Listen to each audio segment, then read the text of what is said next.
คำนับหับตอนวันสั่งตั้งกำลังป้องกันความสงบครบรอบ64 ปีอย่างสุดใจ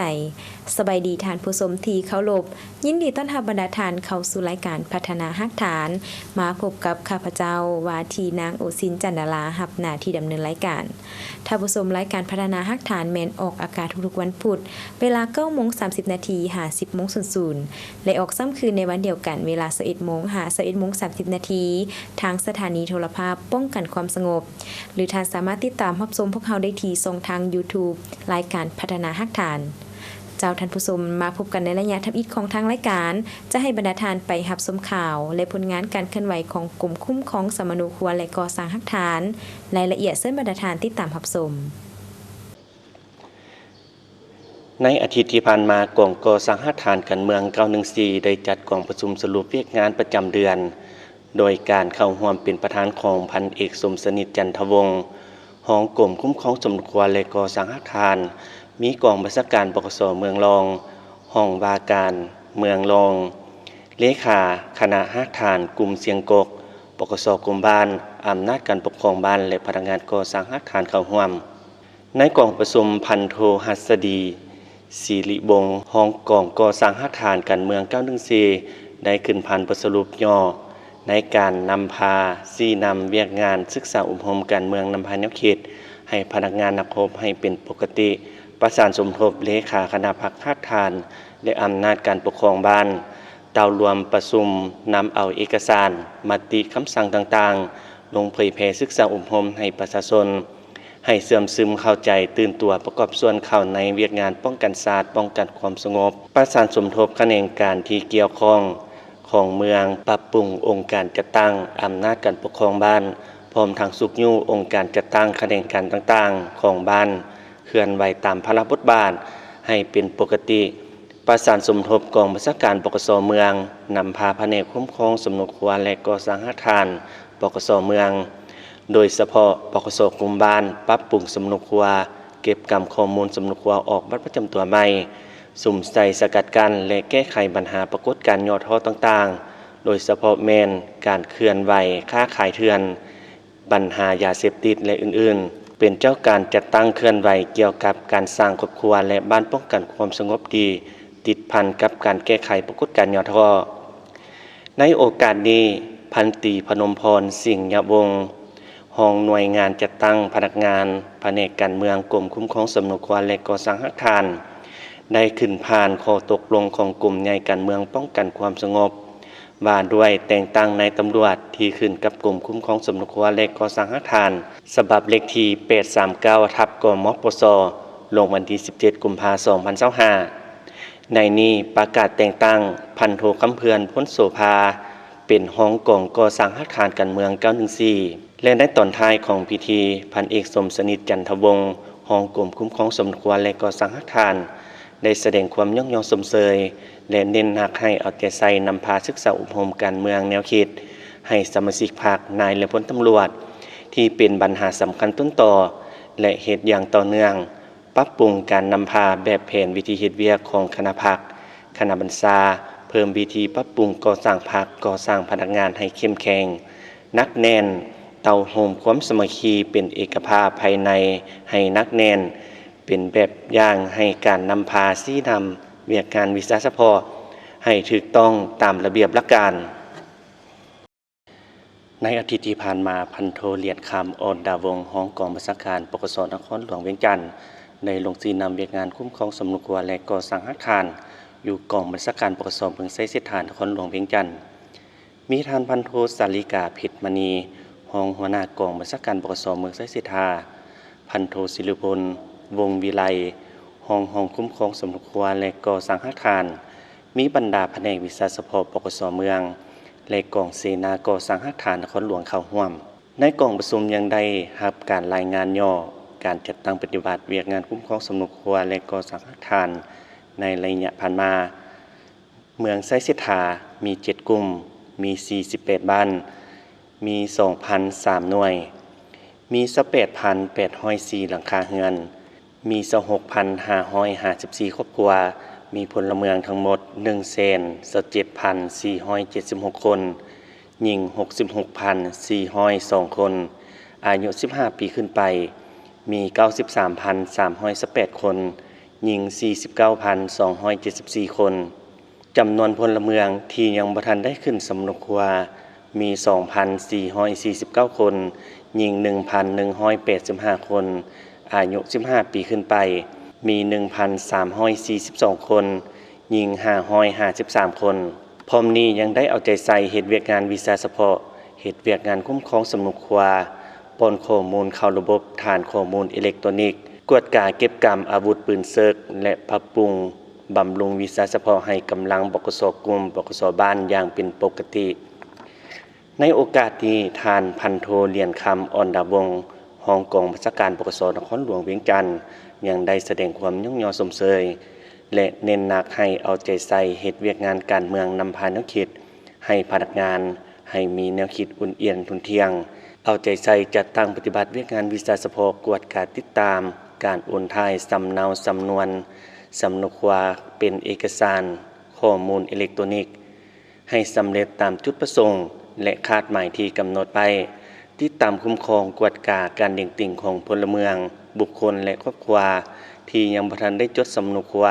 เก็บกรรมคนหลุดคนเพิ่มคนพักสาวชั่วคราวและคนบ่มีหน้าชั่วคราวประสานสมทบกวดกาจดทะเบียนสำนกครัวบ่ถูกต้องตามระเบียบหลักการวีซ่าเฉพาะและสุกโยนำใส่ปึ้มหาสนิทของกำลังบกส.บ้าน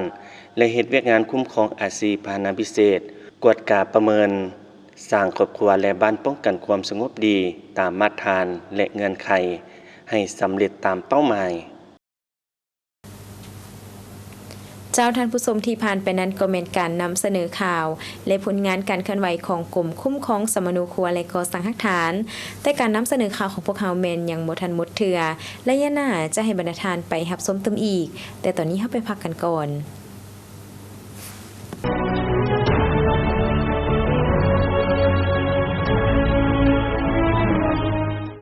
รายการพัฒนาหลักฐานเป็นรายการหนึ่งที่นำเสนอเกี่ยวกับผลงานการเคลื่อนไหวเวียกงานวิสาสะพรในด้านต่างๆของกลุ่มคุ้มครองสมนกครัวและก่อสร้างอาคารกองก่อสร้างอาคารการเมืองและบรรดาห้องคุ้มครองสมนกครัวและก่อสร้างอาคารอยู่บรรดาแข่งการเคลื่อนไหวของกำลังบกส.กลุ่มและบกส.บ้านในขอบเขตทั่วประเทศโดยเฉพาะแม่นเวียกงานคุ้มครองสมนกครัวเวียกงานออกบัตรประจำตัวลาวและต่างดาวการผลิตกาประทับและการหันกำลังลงก่อสร้างอาคารการเมืองอยู่จุดล่อแหลมในขอบเขตทั่วประเทศซึ่งจะออกอากาศทุกๆวันพุธเวลา 9:30 นาที 50 โมงและออกอากาศซ้ำคืนเวลา 21:30 นาทีทางโทรภาพป้องกันความสงบและท่านสามารถรับชมย้อนหลังได้ที่ทาง YouTube รายการพัฒนาอาคารติดต่อโฆษณาและตำหนิส่งข่าวได้ที่เบอร์ 030-4838-940 อีเมลกรมคุ้มครอง509เจ้าท่านผู้ชมมาพบกันในระยะที่2ของทางรายการจะให้บรรดาทานไปสืบต่อรับชมข่าวและผลงานการเคลื่อนไหวของกรมคุ้มครองสมนูครัวและก่อสร้างหลักฐานรายละเอียดซึ่งบรรดาทานติดตามรับชม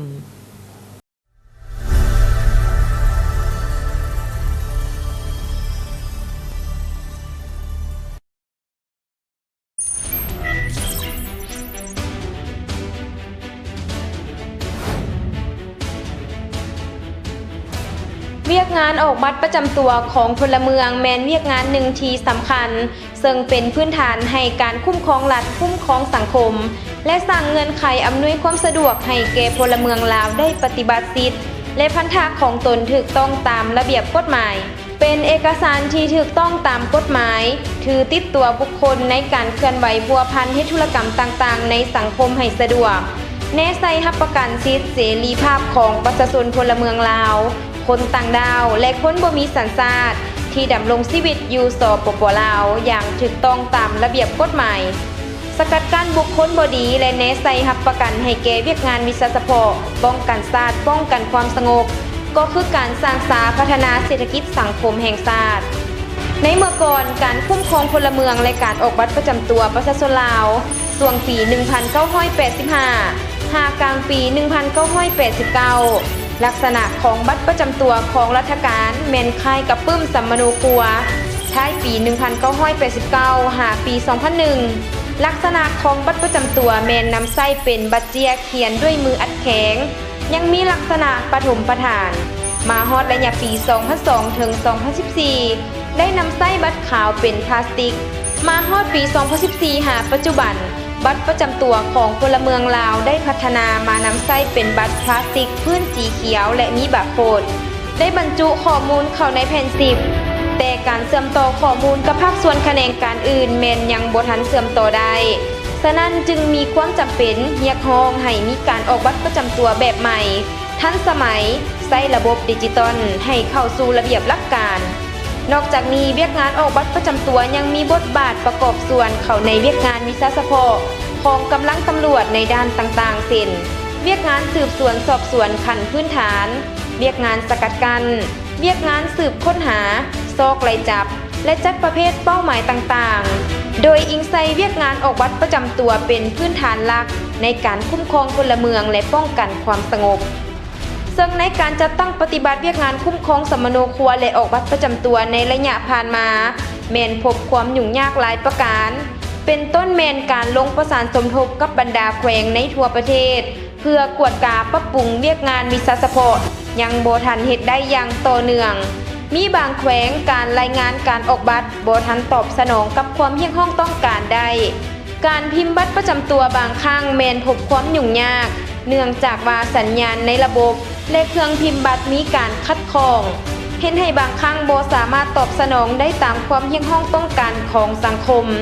เฮ็ดให้มีกลุ่มคนบ่ดีสวยไส้เข้ามาแอบแฝงหรือลี่ซอนปนตัวอยู่ประเทศเฮา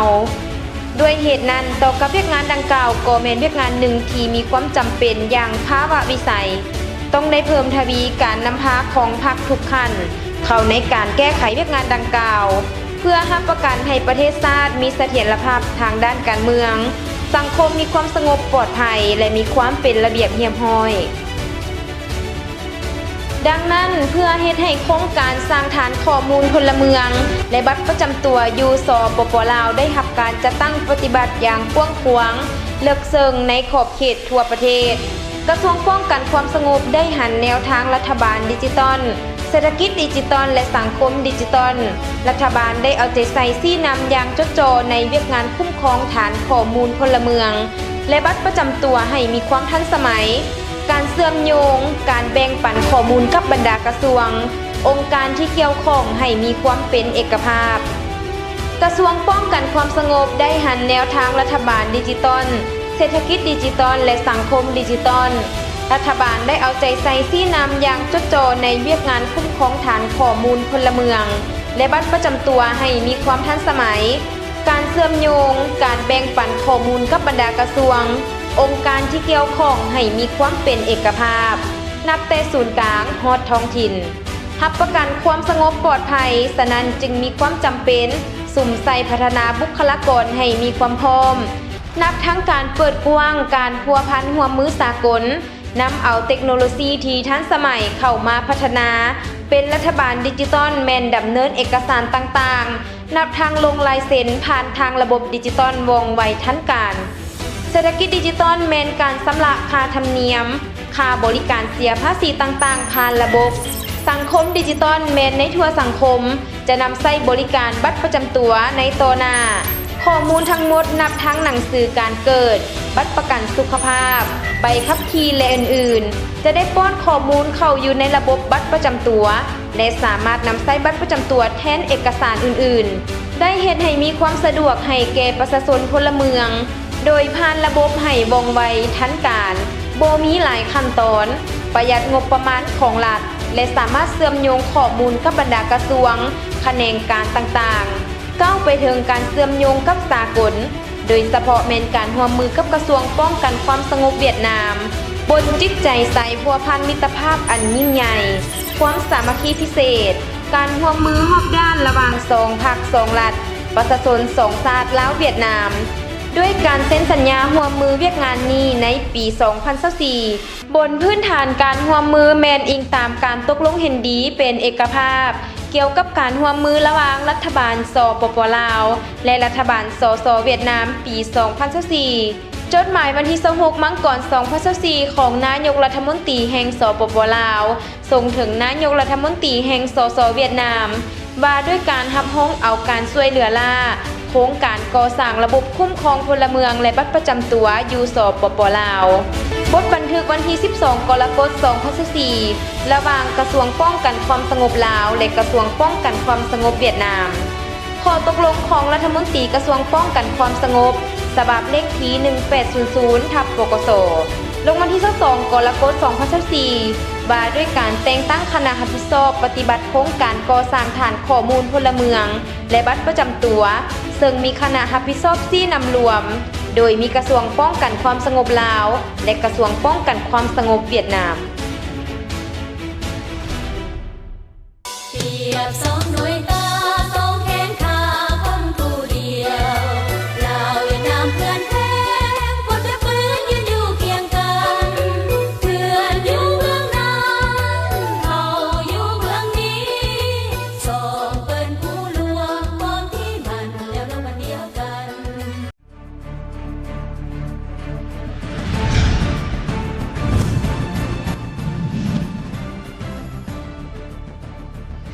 เวียดนามลาวสายพัวพันมิตรภาพอันยิ่งใหญ่และความสามัคคีแบบพิเศษการร่วมมือระหว่าง2ประเทศนับมือนับแน่นแฟนมีประสิทธิผลทั่วขอบเขต2ฝ่ายได้สนับสนุนซึ่งกันและกันผ่านพาความท้าทายเดือนกรกฎาคม2024ในการเยี่ยมยามประเทศลาวของทานประธานประเทศสาธารณรัฐสังคมนิยมเวียดนามทานโตเลิมเลขาธิการใหญ่พรรคคอมมิวนิสต์สสเวียดนามการนำ2ประเทศได้กดปุ่มเปิดใช้งานอย่างเป็นทางการในพิธีการกดปุ่มโครงการก่อสร้างระบบคุ้มครองพลเมืองและออกบัตรประจำตัวที่สาธารณรัฐประชาธิปไตยประชาชนลาวในเวลาเดียวกันการนำกระทรวงป้องกันความสงบทั้งสองประเทศได้มอบบทบันทึกความเข้าใจเกี่ยวกับการก่อสร้างพันขยายระบบคุ้มครองพลเมืองนี่แม่นโครงการที่มีความหมายและความสำคัญเป็นพิเศษในขบวนการก่อสร้างรัฐบาลดิจิตอลประเทศชาติดิจิตอลข้อมูลพลเมืองแม่นกุญแจสำคัญในขบวนการก่อสร้างเป็นรัฐบาลดิจิตอลเพื่อเฮ็ดให้การจัดตั้งปฏิบัติเวียกงานการพันขยายโครงการที่สำคัญดังกล่าวในวันที่2สิงหาคม2024สหายพลเอกวิไลลาคำฟองรัฐมนตรีกระทรวงป้องกันความสงบได้เป็นประธานกองประชุมเผยแพร่ขยายโครงการทั่วประเทศกองประชุมยังมีการเข้าร่วมของหลายกระทรวงคือกระทรวงเทคโนโลยีและสื่อสารกระทรวงภายในและกระทรวงตำรวจเวียดนามในวันที่17กันยายน2024รัฐบาลได้ออกคำสั่งฉบับเลขที่16/นย.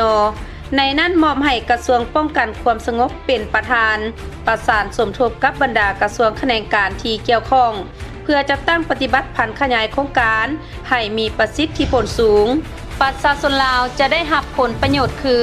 บ่จำเป็นต้องประกาศข้อมูลส่วนบุคคลในแบบฟอร์มอิเล็กทรอนิกส์ได้นำใช้บัตรประจำตัวประชาชนที่ฝังอยู่ในซิปหรือบัญชีการระบุตัวตนเป็นอิเล็กทรอนิกส์ที่ทันสมัยเพื่อใช้แทนใบขับขี่ประกันสุขภาพนำใช้เสนอต่อเจ้าหน้าที่เพื่อความสะดวกในการกวดกาการปิดปัวพยาธิและอื่นๆภาคธุรกิจจะได้รับผลประโยชน์คือยั่งยืนเจ้าของบรรดาสมาชิกผู้ใช้บริการโทรศัพท์เคลื่อนที่ลดพรความเสี่ยงของข้อมูลที่บ่ถูกต้องและลดพรอัตราที่กลุ่มคนบ่ดีนำใช้ก่อเหตุการณ์ที่ผิดต่อกฎหมายจัดตั้งสำระเงินทางออนไลน์ดำเนินธุรกิจในรูปแบบสภาพแวดล้อมอิเล็กทรอนิกส์รัฐบาลจะได้รับผลประโยชน์จากการสร้างฐานข้อมูลคือข้อมูลของพลเมืองที่ได้รับการคุ้มครองสำเนาและปรับปรุงเป็นปกติจากฐานข้อมูลพลเมืองมีความเป็นเอกภาพในการคุ้มครองข้อมูลการวางแผนนโยบายการปฏิบัติขั้นตอนการบริหารให้มีความสะดวกง่ายดายประหยัดงบประมาณแห่งรัฐประหยัดงบประมาณในการพิมพ์บัตรประกันสุขภาพบ่จำเป็นต้องถือเอกสารหลายอย่างเพิ่มดัชนีความโปร่งใสก่อสร้างพื้นฐานการบริหารแบบมืออาชีพทันสมัยและโปร่งใส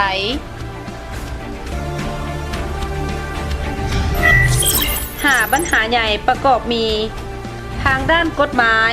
ข้อมูลพื้นฐานโครงล่างความปลอดภัยของระบบทรัพยากรบุคลากรและต้นทุนบางหน้าเวียกของโครงการได้รับการจัดตั้งปฏิบัติผันขยายอย่างเร่งด่วนเป็นต้นกระทรวงป้องกันความสงบ2ประเทศได้ออกแผนการไว้หลายฉบับในการจัดตั้งปฏิบัติผันขยายโครงการบรรดาหน่วยงานที่ขึ้นกับ2กระทรวงตามหน้าที่และเวียกงานของตนเพื่อจัดตั้งผันขยายให้มีประสิทธิผลกระทรวงป้องกันความสงบลาวได้จัดตั้งคณะผู้แทนขั้นรัฐมนตรี3ท่านคณะผู้แทนขั้นกรม2ท่านไปเยี่ยมยามและถอดถอนบทเรียนประสบการณ์ผันขยายโครงการเวียดนามและได้ส่งพนักงานจำนวน20สหายไปเวียดนามเพื่อประสานสมทบก่อสร้างโครงการและกระทรวงป้องกันความสงบเวียดนามยังได้จัดตั้งคณะผู้แทน2ท่านเฮ็ดเวียกอยู่ลาวเพื่อดำเนินสำรวจ5กระทรวง3กรมกอง4ตำรวจท้องถิ่นปัจจุบัน2ฝ่ายได้เอกภาพมติเห็นดีประกาศใช้เพื่อรับใช้เวียกงานผันขยายโครงการออกแบบสำเร็จ6ซอฟต์แวร์กับบรรดาขบวนการชั่วคราวเพื่อปฏิบัติจัดตั้งผันขยายโครงการในนั้นมีขบวนการโอนถ่ายเอกสารสำเนาสมโนครัวเพื่อปฏิบัติจัดตั้งผันขยายโครงการในนั้นมีขบวนการโอนถ่ายเอกสารสมโนครัวเป็นเอกสารอิเล็กทรอนิกส์และโอนย้ายข้อมูลติดตั้งคอมพิวเตอร์จำนวน422เครื่องให้แก่18แขวงและ148เมืองยกระดับการส่งสัญญาณเป็น5 MB ในขอบเขตทั่วประเทศและมาฮอดปัจจุบันปกส.เมืองอยู่บรรดาแขวงได้หันสมโนครัวเป็นดิจิตอลทั้งหมด 2,274 ฉบับในจำนวนของแฟ้มเอกสารสมโนครัวทั้งหมด 761,996 ฉบับปัจจุบันศูนย์ข้อมูลหลักห้องแผนที่ดิจิตอลได้รับการออกแบบและติดตั้งอยู่กรมคุ้มครองสมโนครัวและก่อสร้างหลักฐานศูนย์ข้อมูลสำรองได้รับการออกแบบและติดตั้งอยู่กรมสกัดกั้นและต้านอัคคีภัย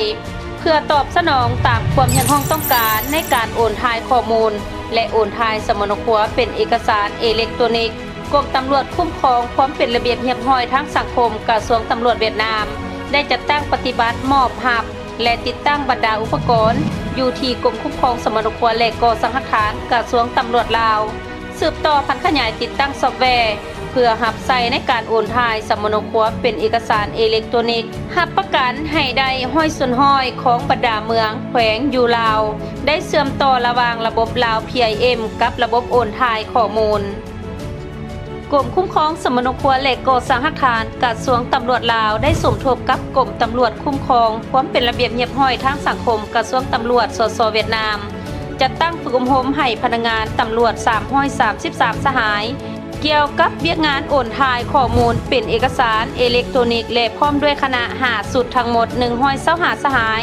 ที่ขึ้นกับกรมเพื่อช่วยเหลือ125เมือง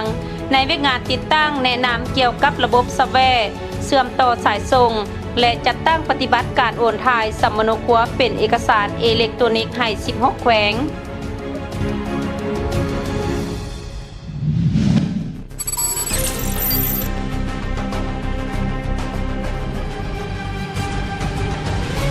บรรดาปัญหาข้อคงข้างเกี่ยวกับพื้นฐานด้านนิติกรรมปัจจุบันสาธารณรัฐประชาธิปไตยประชาชนลาวยังบ่ทันมีบรรดาเอกสารข้อกำหนดกฎหมายเฉพาะเกี่ยวกับเรื่องงานการคุ้มครองข้อมูลพลเมืองการคุ้มครองข้อมูลบัตรประจำตัวเกี่ยวกับการกำหนดทิศทางด้านการเมืองภาระบทบาทของผู้นำโดยเฉพาะแม่นบทบาทการชี้นำพาที่เด็ดขาดใกล้ชิดติดแทดของการนำอยู่บรรดาท้องถิ่นยังมีบางข้อจำกัดยังบ่ทันสามารถจัดตั้งปฏิบัติได้อย่างแท้จริงแขนงการและบรรดาอำนาจการปกครองท้องถิ่นยังบ่ทันมีประสิทธิผลสูงด้านการรับประกันเงื่อนไขที่จำเป็นเกี่ยวกับงบประมาณพื้นฐานโครงล่างการรักษาความลับยังบ่ทันตอบสนองได้ตามความเรียกร้องต้องการที่วางออกเวียกงานการโฆษณาเผยแพร่ต่อกับโครงการยังบ่ทันได้รับการสุ่มใส่จัดตั้งปฏิบัติ การเอาใจใส่การประสานงานของบรรดาแขนงการอำนาจการปกครองท้องถิ่นยังบ่ทันมีประสิทธิผลการรับประกันเงื่อนไขที่จำเป็นเกี่ยวกับการสนองงบประมาณพื้นฐานโครงล่างรับประกันความลับยังบ่ทันตอบสนองได้ตามความเพียงของต้องการสร้างอุปสรรคต่อความสำเร็จของโครงการบรรดาความเสี่ยงพื้นฐานด้านนิติกรรมบ่เพียงพอเพื่อจะจัดตั้งพัฒขยายโครงการบ่สามารถรับประกันการออกบัตรประจำตัวฝั่ง10ภายในเดือนมีนาคม 2025และการมอบรับระบบคุ้มครองพลเมืองและบัตรประจำตัวภายในเดือนกรกฎาคม 2025บ่สามารถรับประกันด้านพื้นฐานโครงล่างด้านความสงบปลอดภัยข้อมูลเพื่อให้บรรดาภาคส่วนที่เกี่ยวข้องเชื่อมต่อเข้ากับระบบคุ้มครองพลเมืองและบัตรประจำตัว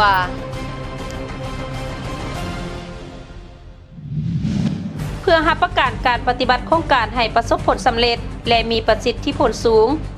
คณะชี้นำได้จัดตั้งกองประชุมเป็นระยะหีบด่วนเพื่อแก้ไขปัญหาข้อยุ่งยากส่งเสริมการดำเนินการแก้ไขปัญหาให้มีประสิทธิภาพในการดำเนินโครงการ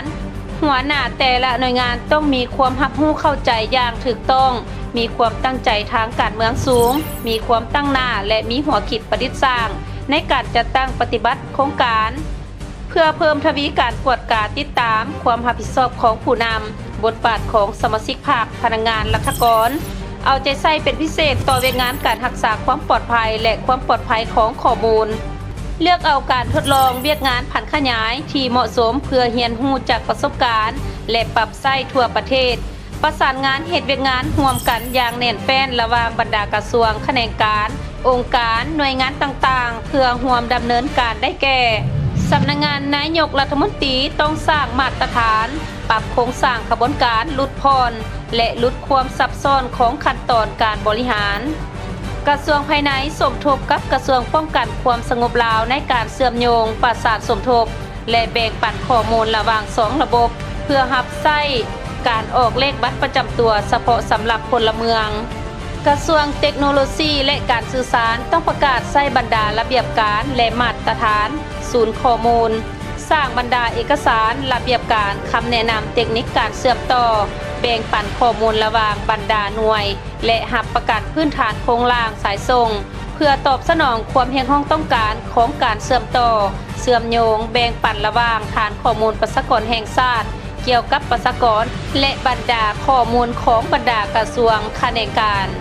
กลุ่มไฟฟ้ากวดกาคืนบรรดาข้อติดขัดของไฟฟ้ารับประกันการสนองไฟฟ้าให้บรรดากระทรวงกรมแขนงการและท้องถิ่นอย่างเพียงพอบรรดากระทรวงกรมและแขนงการทบทวนเก็บพร้อมพื้นฐานโครงล่างเมื่อมีความจำเป็นในการเชื่อมต่อกับฐานข้อมูลประชากรแห่งชาติ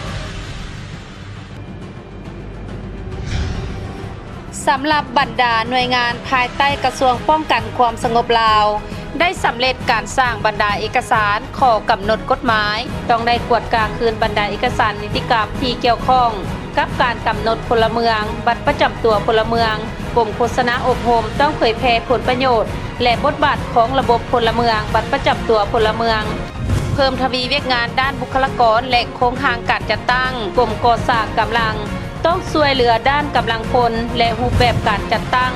สุขยุส่งเสริมการโฆษณาเผยแพร่หน่วยงานที่ขึ้นกับบรรดากลุ่มใหญ่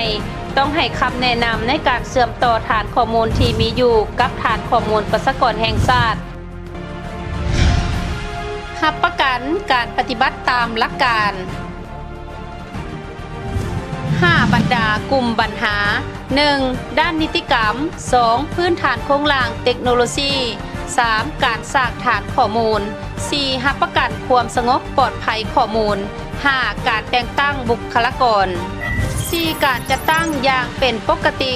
จัดตั้งผันขยายหอบด้านตั้งแต่ขันศูนย์กลางลงหอดท้องถิ่นก็คือจนถึงขันบ้าน 3. ด้านคุณค่า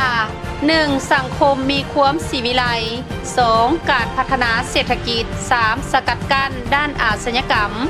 2. ด้านความรับรู้ 1. มีความรับรู้ที่ถูกต้อง 2. มีแบบแผนวิธีแก้ไขที่สร้างสรรค์ 1. การตัดสินใจผู้นำพา จะแจ้งบุคคลจะแจ้งเวียกงานจะแจ้งเวลาการกวดกาติดตามปี 2024 หาปี 2026 จะต้องได้สุ่มใส่จัดตั้งปฏิบัติโครงการให้สำเร็จภายใต้คำขวัญมีหัวคิดประดิษฐ์สร้างกล้าคิดกล้าเฮ็ดกล้ารับผิดชอบโครงการก่อสร้างระบบคุ้มครองพลเมืองและออกบัตรประจำตัวที่สาธารณรัฐประชาธิปไตยประชาชนลาวจะเป็นเส้นทางที่ยุ่งยากแต่ผลที่ได้คือความสุขของประชาชนความเข้มแข็งและความเจริญรุ่งเรืองของประเทศลาวการปฏิบัติโครงการให้ประสบผลสำเร็จถือเป็นเวียกงานการเมืองสำคัญได้รับการสนใจเป็นพิเศษจากทั้ง2ภาค2รัฐบาลและ2กระทรวงป้องกันความสงบของ2ประเทศและความสำเร็จของโครงการคือเป็นสัญลักษณ์สายสัมพันธ์สามัคคีพิเศษระหว่างเวียดนามลาวยกกระชับความร่วมมือระหว่าง2ประเทศสายสัมพันธ์ระหว่างเวียดนามลาวให้สดใสและแน่นแฟ้นมั่นยืนตลอดไปชาวเวียดนามเขาหาแข่งกันแต่ดึกดำบรรพ์มานานพันปีวงดื่มน้ำของกองดองสามัคคีสองสาที่เราเคยมีมูลเสือพิลาอาหาร เจ้าท่านผู้ชมที่ผ่านไปนั้นก็เป็นการนำเสนอข่าวและผลงานการเคลื่อนไหวของกลุ่มคุ้มครองสมโนครัวและก่อสร้างฮักฐานตลอดระยะ1 อาทิตย์ผ่านมาฮอดนี้เวลาทางรายการของพวกเฮาแมนได้หมดลงเพียงแถวนี้ขอบใจบรรดาทานที่ให้เกียรติติดตามรับชมรายการของพวกเฮาแต่ต้นจนจบและทานสามารถรับชมได้ใหม่ในอาทิตย์หน้าวันและเวลาเดียวกันนี้ข้าพเจ้าวาทีนางโอซินจันดาราพร้อมด้วยทีมงานต้องขอลาทานผู้ชมไปก่อนสบายดีกรมคุ้มครองสร้างตั้งที่8 สิงหาได้หมุนเวียนมาครบรอบ40 ปี1978 2018ครบรอบพอดีร่วมฉลองพิธีวันนี้ทุกคนยินดียิ้มแย้มแจ่มใสกรมคุ้มครองมีหน้าที่ก่อสร้างหักฐานสร้างสาเมืองบ้านพัฒนาหักฐานให้สีวิไลคุ้มครองสัมมโนครัวออกบัตรประจำ